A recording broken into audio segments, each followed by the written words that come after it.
Oi runners, Cautious here. How are you? How is your health? Are everyone's limbs in place? Huh? I see so far, yes. You are at the Dead Man's Marathon. Anything can happen here. Your legs might well be torn off and you will have to resort to running on your hands.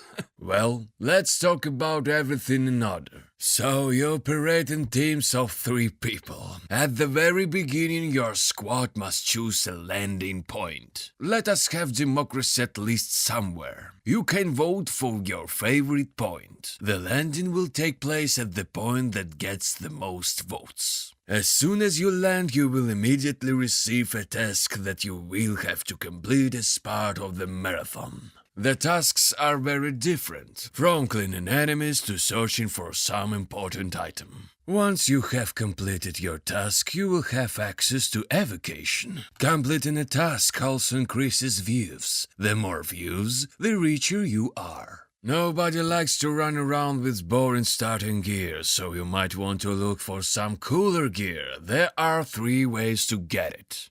The first way, find special cases with equipment that are hidden throughout the island.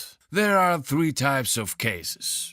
Blue, usually there is all sorts of crap in there. Red, there is something better in sight. And yellow, the rarest but their feeling is also the best. The second method, clearing events, for example the destruction of an enemy camp or a particular dangerous creature, a local boss. The more difficult the event, the better the reward. And third way, buy equipment from vending machine for views. Yeah, we have the first show in which popularity is converted into survival. Since we touch on views, consider them a real currency. Using them you buy equipment in vending machines and receive battle pass points. You get views for killing zombies and their special subspecies, converts, as well as for eliminating your competitors in the marathon, for opening cases, for clearing events, and so on. Remember that you are acting as a team. We're talking about a team sport. Surviving the marathon alone is much more difficult.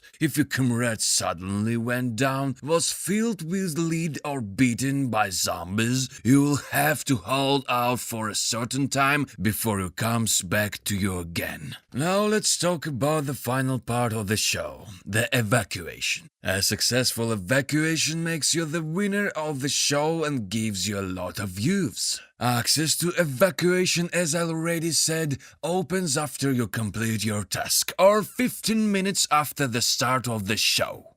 To evacuate, you must call a helicopter at the evacuation point and wait for it to arrive. Of course, while you are waiting for it and during boarding, crowds of hungry dead and annoying competitors will flock to you. Marathon doesn't let go of its stars so easily. For completing your task at the marathon, you receive views. A successful evacuation gets even more views. After the end of the marathon, views are converted into battle pass points at a special rate. So, well, it seems like I told you everything. Oh, shit. I forgot to mention. There are many different creatures on Boral Island, and even among the zombies there is a particularly scary subspecies. I mentioned them as passing earlier. These are the converts. They are much smarter and stronger than ordinary undead. If we can say about zombies that they lost their brains after death and are looking for new ones, then the converts clearly have enough brains in their heads, but they still want to kill you. Insidious bastards. Beware of them. And in general, beware of everything. Run fast, shoot accurately, cover each other. Once again, you are at the Dead Man's Marathon. For some, this one will be the last. Some will give up at the start. Some will be chewed up by zombies during the task. Some will change their luck right before evacuation. But specifically you, what awaits you?